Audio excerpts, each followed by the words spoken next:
I'm Juliette Bryant, and this is my new series on healing plants.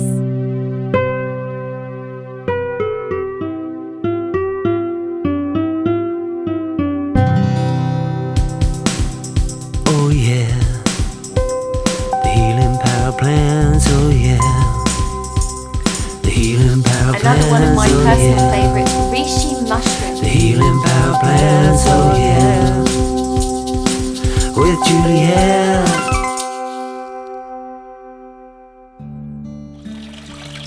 Hello. There's something so soothing about sitting outside with the sound of water surrounded by aromatic herbs. It's one of my favourite things. And when you close your eyes, you could be transported to anywhere in the world. And it's beautiful being sat here. This is my favourite area of the garden. It's where we have lots and lots of different herbs that I use a lot of. And herbs are such magical things because they can be used in so many ways. You can make a simple tea with them. You can infuse water with them. You can put them in your food to cook. You can make medicines with them. And when you use them, whatever way you use them, they're going to be beneficial. Just being around them, being able to smell the mint, oh, that is just a joy in itself. One of the things I love to do is to guide people to connect more with their inner wisdom and allow themselves to tune into the plants that they need. Now obviously you've got to have a bit of knowledge to do that. You've got to have a bit of knowledge of what plants are edible in the first place. But when you start to understand how all the different plants work, it's really a beautiful thing to tune into them and ask them for help. Ask them to guide you on a journey of healing, a journey of discovery, a journey of connection. Because ultimately that's what it's about. When you start working with these plants, with these herbs, you're connecting into the earth, you're connecting into yourself, you're connecting into your roots. Wow, what an amazing thing to connect back into our roots. And there are so many amazing books that you can use to help you on the journey. I've got a few of my favourites down here, which I love. This is one of my absolute favourites. It's called The Herbal's Guide to Botanical Drinks. And my husband bought this for me for Mother's Day one year, and it's incredible because you've got some amazing things that you can make out of the herbs that are all around us. There's a hedgerow medicine. Harvest and make your own herbal remedies. This is another really beautiful one by a really lovely couple. And simple recipes with the stuff that is all around us in our hedgerows, in our garden. We've got the Garden Forager, which talks about loads of edible flowers, which is great. Culpepper's Complete Herbal Guide. It was funny today, we discovered a plant, hyssop, that was kind of buried in amongst other plants. And so I looked it up because I couldn't remember what it was good for. And it's good for coughs, it's good for wheeziness, shortness of breath. Sound familiar? Symptoms to anyone? And you can just make a tea with it. You can put it in soups, you can put it in stews. You can just use it as you would oregano or thyme. So an incredible thing. This is a beautiful book. Edible and Medicinal Wild Plants of Britain and Ireland. That's really lovely. And this has got some great information in it. There's things like ground elder, it's all growing all in our garden, which is a brilliant remedy for gout. But also you can eat it like spinach. So these things are medicines, but they're food. And ultimately, that's what we want. Let food be thy medicine and medicine be thy food. We need to get back into that cycle of connecting with a plant that is medicinal, but it's actually also food. So that as we eat, as we enjoy ourselves, we can nourish ourselves, like these lovely biscuits my husband made. Such a feast. But it's medicine, it's good for you. It's not going to be doing my body any harm whilst I eat that. Just like this tea. In this tea, I've got sage, rosemary, thyme, lavender, mint, hyssop, and oregano. So really simple, just went round collecting some of the things from the garden, left it to steep for 5 minutes. And then you have a beautiful, refreshing drink that hasn't cost anything, except for boiling the kettle. and it's a beautiful thing to have. I'm going to talk to you about some of these herbs. So we're going to start with mint. Mint is a common one that most people have in their garden, on their windowsill, by their door. Again, with these things, you don't need a lot of room to grow any of them. You can grow them inside if you don't have a garden, or by your door. So mint is beautiful, it's refreshing, it's revitalising. It gives you a lift. When you smell mint, how does it make you feel? This is the thing to start asking. How does something make you feel physically? Well, when I smell mint, physically I get a lift. It encourages my being to go, it's refreshing. So if you start to feel tired, what better thing to do than have a mint tea? Or, lovely thing to do is put some fresh mint into water and leave it to infuse, and you get mint flavoured water. It's a really nice thing to do. Mint is very good for our digestive system, so it eases food. It helps us digest our food better.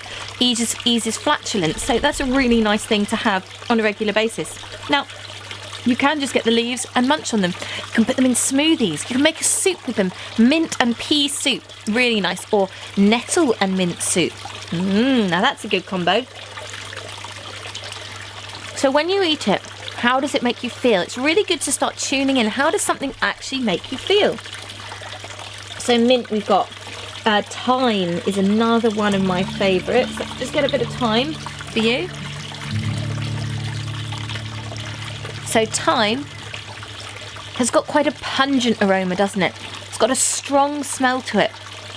It's almost got a slight antiseptic feel to it when you smell it, because it's very good. It's antiviral and antibacterial. So you can again make tea with this. It's very good for soothing the respiratory tract, for helping clear mucus. So a lovely thing. We add thyme into most of our food. It's really nice. We had a nice stew, which we put some lovely sprouts on today, and then some just fresh thyme sprinkled on the top, not cooked. And that was a beautiful, simple thing to do.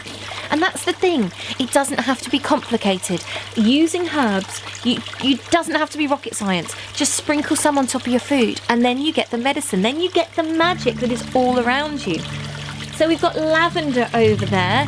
Lavender is a beautiful one to soothe the senses. It calms you down. It helps you to go, And we all need a bit of that, don't we, from time to time? Sometimes more than others, especially if you've got 3 children. We need that breath, that, And lavender has that ability to do that. You can put some lavender sprigs in your bath with some Epsom salts, or some lavender essential oil, and that's really amazing to do. You can put lavender in chocolate, and that's a lovely thing. Or you can make tea with the lavender. Again, all really simple things to do. A delicious recipe is lavender and lemon in water. So a lavender lemon water, good for headaches. It just calms and soothes the being. So that's a really lovely thing. One of my favourites over here, rosemary. Now, I absolutely adore rosemary. I think it's probably one of my top herbs of all time. Why? First of all, it's got very protective properties. So in the olden days, they said that if you put a rosemary by your front and back door, it would ward off evil spirits. So guess what? We've got one by the front and the back door as well. And rosemary physically works for the mind. Rosemary for remembrance is the saying. So it helps our memory work better. So if you're studying for something, you put some rosemary essential oil or have some sprigs of rosemary by you, and it will help your brain to retain more information. Rosemary is really good for the immune system. It helps support us against coughs and colds. I like to, if my glands feel a bit swollen, I like to put a drop of rosemary essential oil mixed with coconut oil onto my glands here. And I find that really supportive of my health and my well-being. Sometimes I like to put a little drop of rosemary on my third eye because I find it opens me up, my intuition up. And that's a beautiful thing. I like to put rosemary in the bath. Again, I feel it really supportive of my whole being. Now, we've all got different favourites, don't we? And when you start to work with herbs, you'll really resonate with one particular one. But that may change because your needs may change. And that's the exciting thing, is you can swap what you like depending on what you need. Rosemary is very good for the muscles. My oldest boy likes to put rosemary in the bath after football because he finds it really does help relieve muscle ache. And that's a wonderful thing as well. You can infuse rosemary into oil so that you can rub it on your temples if you get a headache, so that you can use it as a massage oil. And that's really incredible. So the next one that I'm going to talk about, let's get it from this plant down here, is sage. So sage, a lot of people think of lamb when they smell sage, when they think of sage, or chicken. I think of my mum, and I think of my throat. When I was a child, let's get a bigger bit of sage for you to show you so you can see it really clearly. We've got a really beautiful big sage plant. So when I was a child, I used to suffer from really bad asthma. I had pneumonia 3 times when I was young. I had a lot of breathing problems, and I would get constant bronchitis. And my mum would make me a sage tea. So as soon as my throat started to get sore, she'd bring up the sage tea for me to drink. And as a kind of 6, 7, 8-year-old, I didn't really like it very much. She'd put some honey in, which made it a little bit nicer. But the sage is very, very good for the throat. They call it the opera singer's tea because it kills off bad bacteria in the throat area. So it's very soothing and calming for the throat. So if you're a teacher, if you're a speaker, if you talk a lot, then sage is a really wonderful thing to have. So I love having a sage tea because I do a lot of talking. And the combination for me with the other herbs, that's what's perfect. That's the key. Sage tea by itself might not taste that palatable to you, but when you mix it with those other flavours, that is just absolute divinity, that tea. And it's so simple. And that's what I want to get across more than anything, is that this is really simple. Start with 1 or 2 herbs and start using them. Start getting to know them, getting to know their personalities. And then what you'll do is you'll add on, because you'll get so excited and enamoured with it. You know, with mint, you can make ice cream, mint chocolate ice cream. In my Divine Desserts book, there's a recipe for that, and also peppermint patties. So many things you can do with these different herbs. And start slowly. You don't have to get 100 herbs and then go, I don't know what to do with any of them.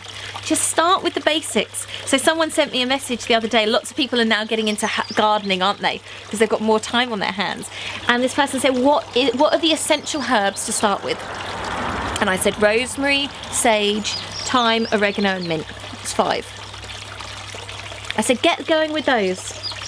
And let me know then after that, and then you can add. Lavender would be another one I would add into that, but that's a really simple lot that you can do. And you can use some rosemary in potatoes when you're doing roast potatoes. So delicious. Sage you can add into, I add it into pasta sauces quite a lot. We add it into stews. Lots and lots of different things. So there's a lot you can do with these things, and I'm here to guide you and support you in any way I can on that process. I've got a webinar happening on Wednesday, the 15th of April at 7 p.m, which is about tuning into plant wisdom to help guide us through these uncertain times. So the link for that is on my website, which is www.juliettebryant.com. I've also got my mentorship program, which is an amazing 12-week journey that I take, and each week we study a different plant. And you get a plant profile, so you can really start to tune in on such a deeper level to how plants can work with you and how they resonate with you on all these different levels. So for any information on what I do, or to join me on my foraging online workshops that are happening for now, then please visit my website, as I said, juliettebryant.com, and there's lots of information on there, or send me a message. Thank you.